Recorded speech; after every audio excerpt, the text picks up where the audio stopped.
E como hoje é quinta-feira, é dia da coluna Seu Direito Digital.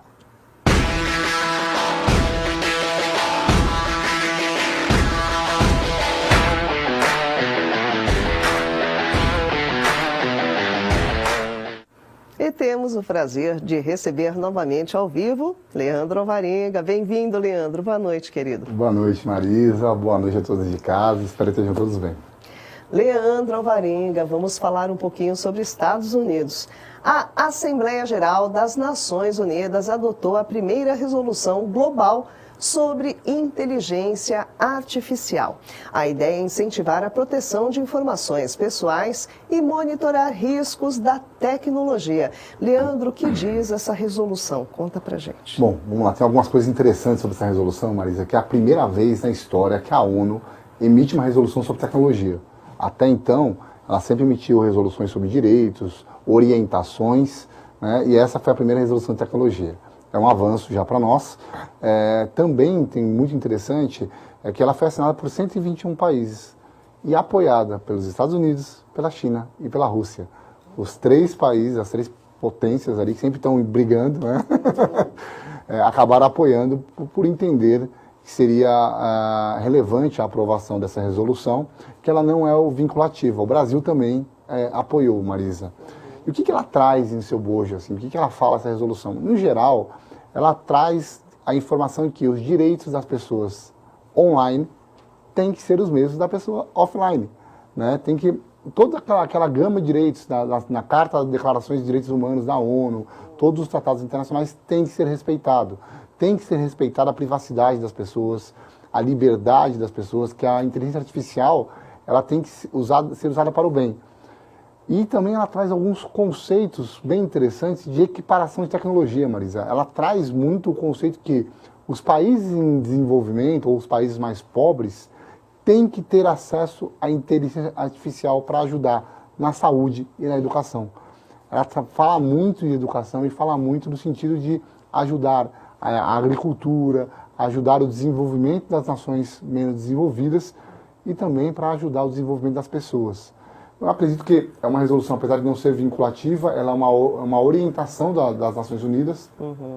E ela tem, logo, eu falo que ela é um embrião que foi plantado para que todos os países que estão ali na discussão de inteligência artificial, como nós vemos aqui o Brasil, a própria Europa, que acabou de aprovar uma série de resoluções, os Estados Unidos, vão caminhar com algum norte ali. Então, eu acredito que isso é um início de um possível tratado internacional, e aí sim, um tratado com força de obrigatoriedade para quem aderir, claro, é um tratado internacional que pode vir aí pela frente, Marisa. Mas mostrou a preocupação em não coibir a tecnologia, mas e direcionar a inteligência artificial para o bem, né? Direcionar para que as pessoas e que as nações usem para o bem. É mais, digamos, um consenso geral de que todos estão no mesmo caminho, ou com as mesmas intenções, digamos assim. Exatamente. É isso, né? Na verdade, ela quer coibir o mau uso da inteligência artificial, né? O cybercrime, utilizando a inteligência artificial também, que governos também não usem para o mal. Né? Porque a gente sabe que os governos também podem usar para o mal as coisas. Mas ela é uma resolução tão importante, que foi tão bem aceita, que ela foi resolvida em 3 semanas, Marisa. Sim, apesar de muita discussão, muita briga, mas foi rápida, né? Exatamente pela preocupação que nós tivemos aí com a utilização da IA no mundo inteiro. Né? Com certeza, vamos acompanhando de perto. E o Departamento de Justiça dos Estados Unidos afirma que a Apple mantém um monopólio ilegal sobre o mercado de smartphones, prendendo clientes e piorando até as experiências dos produtos rivais.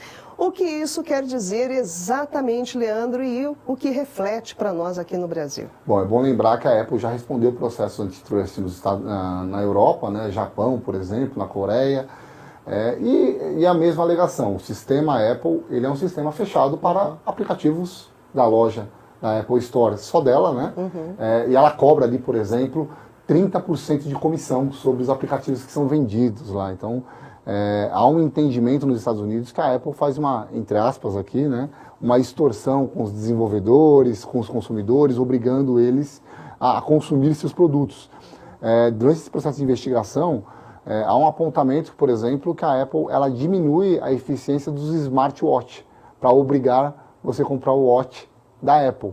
Ela também ela dificulta a colocação de carteiras virtuais na Apple, né? Para obrigar você a usar o aplicativo dela, né? É interessante saber também, Marisa, que nós temos a Epic Games, que já entrou com um processo contra a Apple por conta dessas práticas que a gente tem desleal. E essa semana, a Meta e mais duas grandes Big Techs entraram no processo contra a Apple para ajudar, exatamente alegando a mesma coisa, né, que ela tem práticas desleais e impedem ali o apoio de outros desenvolvedores e faz um cartel ali com seus consumidores dos aplicativos, obrigando eles a consumir só a Apple ou produtos vinculados à Apple, né? Temos até recentemente os AirTags, né? Que são usados para localização de crianças, tudo. Eles não são aceitos em outros aplicativos, né? Então, outras marcas não entram na Apple. E há também a discussão ali, porque a Apple ela é tão combativa com a criação de compatibilidades com o sistema Android, que é o sistema mais difundido no mundo. A Apple ela se pronunciou sobre isso, ela fala que, olha, primeiro a gente não aceita por falta de segurança e privacidade. Esse é o primeiro ponto. E ela acredita que esse processo, se ele for à frente e tiver êxito, ele vai trazer graves prejuízos à Apple e ao modelo de negócio, né? Por que o modelo de negócio? Porque eles acreditam que a Apple ela é diferente e ela tem um pensamento diferente das outras marcas. Mas é importante lembrar que a Europa acabou com o modelo de negócio da Apple Store, né? Ela vai ser obrigada a aceitar, na Europa pelo menos, não no mundo inteiro, aqui no Brasil não, mas ela vai ser obrigada a aceitar outros aplicativos de outros desenvolvedores, e sobre isso a Apple já se manifestou também, que ela está tentando, pensando em como fazer isso para o mundo todo. Mas a princípio a obrigatoriedade é só na Europa. Pois é, muito pano para manga. E a discussão boa é essa, hein, Leandro? Tem muita discussão, e é verdade, se você analisar, a partir do momento que você tem uma empresa que não aceita compatibilidade com outras tecnologias, para manter ela exclusiva, sem que haja uma razão real para isso, né?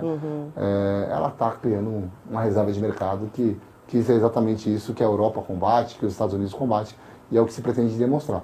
Que a Apple, se ela não estiver fazendo isso, que ela demonstre isso no processo, e abra a plataforma dela para os outros aplicativos com segurança, claro, né? Pois é, acho que a segurança é um dos principais pontos que ela tem que abrir. Mas tem que abrir, né, Marisa? Ela não pode, se for verdade, estou falando assim, o que eu coloquei aqui foi o que foi alegado, eu não vi prova para falar se é verdade, mas se for verdade, por exemplo, que ela diminui a eficiência de smartwatches de outras marcas para beneficiar só o dela, isso é uma prática claramente de reserva de mercado, porque você obriga o consumidor a usar aquela marca, né? Então, nós vimos isso com fones, com outros gadgets aí que a gente usa atrelados ao celular. Então, efetivamente, esse é um processo que vai à frente e que a Apple demonstra que ela não faz essas práticas, apesar que algumas delas já são combatidas, inclusive por norma, como nós vimos na Europa.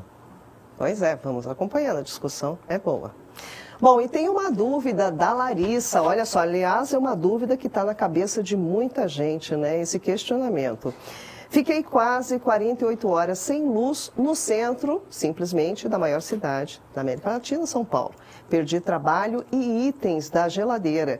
Nesse caso, existe algo que eu possa fazer? Quero meus direitos. Leandro, essa dúvida da Larissa realmente está na cabeça de todo mundo. Como que pode São Paulo, uma capital, uma cidade do porte de São Paulo, ficar tanto tempo com problemas de energia, por mais que tenha ali aquele gasto excessivo por conta de calor, enfim, é questionável, mas é simplesmente São Paulo. E aí, o que você pode ajudar a Larissa nesse caso? Eu vou sair um pouco do direito aqui e fazer uma crítica bem construtiva, tá?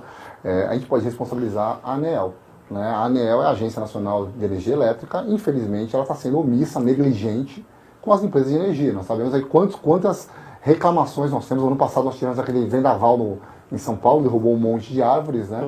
E infelizmente a ANEEL aparentemente não tomou nenhuma providência, porque se tivesse tomado providência em setembro do ano passado, isso não teria voltado a acontecer agora, né? Então, pulando essa parte, né, que da negligência dos órgãos públicos efetivamente em cobrar e exigir e aplicar multas pesadas e sérias para que essa empresa, que são concessões públicas, ajam conforme o contrato, com a obrigação, lembrando que energia elétrica é considerado um bem essencial à vida, né? Então, nós vimos até hospitais que ficaram sem energia, que dificultaram o tratamento de câncer, e pode trazer até pessoas a óbito. Vamos lá. A regra geral, Marisa, é que pelas regras da ANEEL, qualquer dano elétrico, nós temos 90 dias para reclamar, né? Então você tem que reclamar do dano, falar que foi feito o dano, informar ali a data e a hora aproximada em que você constatou o dano ou que você acha que o dano aconteceu. Não pode arrumar o equipamento, e aí a empresa ela vai pegar esse equipamento, vai pedir para levar para uma assistência técnica. Essa assistência técnica ela vai dar um laudo, e aí se a empresa concordar com o reparo, esse laudo tem que sair em 10 dias, tá, Marisa? Se ela concordar com esse reparo tem que ser feito. Se não concordar com o reparo, ou falar que vai pagar em dinheiro, não vai reparar, porque às vezes é mais caro o reparo do que o produto, ela tem que pagar em 20 dias para o consumidor. Se ela se recusar a pagar e você não concordar com ela, ela vai ter que dar uma decisão fundamentada. Você pega esse aparelho, leva em outra assistência técnica, pega um laudo fundamentado também, e aí o caminho vai ser a justiça. Materiais que não sejam elétricos, nós vimos aí falando, por exemplo, de medicações que precisavam ser armazenadas. Imagina as farmácias que perderam os remédios. A nossa própria telespectadora que falou ali de produtos na geladeira. O que e trabalho, inclusive. E trabalho. O trabalho vai falar um pouquinho mais na frente. Vamos falar dos produtos primeiro. Essa parte de medicações e também de comidas, alimentos, você tem que tirar fotos da geladeira cheia ali, mostrando que as coisas estavam lá e que estragaram. Pegar uma cópia ali, tentar achar uma nota fiscal ou produtos similares, e aí abrir uma reclamação formal na empresa e pedir o reembolso. Se ela não ressarcir, o caminho também vai ser a justiça. Agora, perdas e danos decorrentes de danos mais graves. Aí eu estou dizendo perda de trabalho ou aí, no caso de pessoas doentes que tiveram dificuldade. Imagina uma pessoa que mora num prédio com elevador, que precisa de oxigênio, acabou o oxigênio, não tem elevador, não tem energia para ligar a máquina, pode virar óbito, né, Marisa? Então, casos mais graves, aí o caminho é buscar a justiça, porque a empresa não vai indenizar efetivamente. Aí é bom lembrar, Marisa, que até 20 salários mínimos, você não precisa de advogado, você junta toda essa documentação, essas provas, e pode procurar o juizado especial de pequenas causas. Acima de 20 salários mínimos, você precisa de um advogado para te acompanhar. É muito importante isso, porque a maior parte dos danos, apesar de serem muito ruins, também são menores que 20 salários mínimos. E ali, nesses 20 salários mínimos, você pode pleitear a reparação dos danos, ali da devolução da geladeira, vamos dizer, R$900 da devolução da geladeira, a televisão queimou mais R$4.000, e aí você também teve perda de reunião, que você não consegue mensurar financeiramente, você teve um prejuízo de compromisso, ia fazer uma entrevista, perdi uma oportunidade de emprego, e vou pedir uma indenização ali de R$10.000 por danos morais. Mas aí, danos morais, aí só a justiça pode determinar, e aí você pede o quanto você acha que tem que pedir, e o juiz vai entender se aquela situação gera dano moral ou não gera dano moral. Se ele entender que gera, ele vai arbitrar um valor ali até o limite do seu pedido, né? Então, se você for pedir dano moral, peça, que o juiz não pode dar mais do que aquilo, mas ele pode entender que seja um pouco menos por não considerar dano grave. Mas é uma vergonha o que está acontecendo, mas efetivamente uma cidade, tamanho de São Paulo, da importância de São Paulo, para o Brasil, num país que nós tentamos falar que nós estamos tentando sair do terceiro mundo, mas desse jeito vai ser difícil, né, Marisa? Pois é, você viu que até aeroportos, né? Não é nem porque São Paulo, mas é uma cidade gigante. Imagine então as cidades que são menos providas de instrumentos, né? De ter ali a sua estrutura. Se acontece em São Paulo, para onde estamos indo? Marisa, São Paulo tem uma população de mais de 15 milhões de pessoas, né, Marisa? Parar para pensar nisso, é quase a população de metade da Espanha.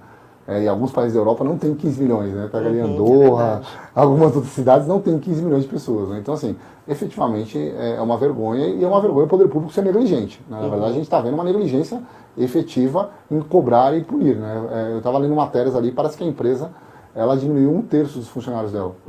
Né? Então, é claro que essa diminuição de 1/3 dos funcionários está impactando efetivamente na prestação de serviço. Exato, essa demora toda, né? São 3 dias. Agora vamos ver como ela vai se comportar, né? Se ela vai indenizar os consumidores ou vai ficar obrigando todo mundo a ir para a justiça, né? Infelizmente também tem essa circunstância agora. Pois é. Bom, vamos acompanhando. Bom, Leandro Alvarenga, excelente a coluna hoje, muitíssimo obrigada. Nos encontramos na próxima quinta.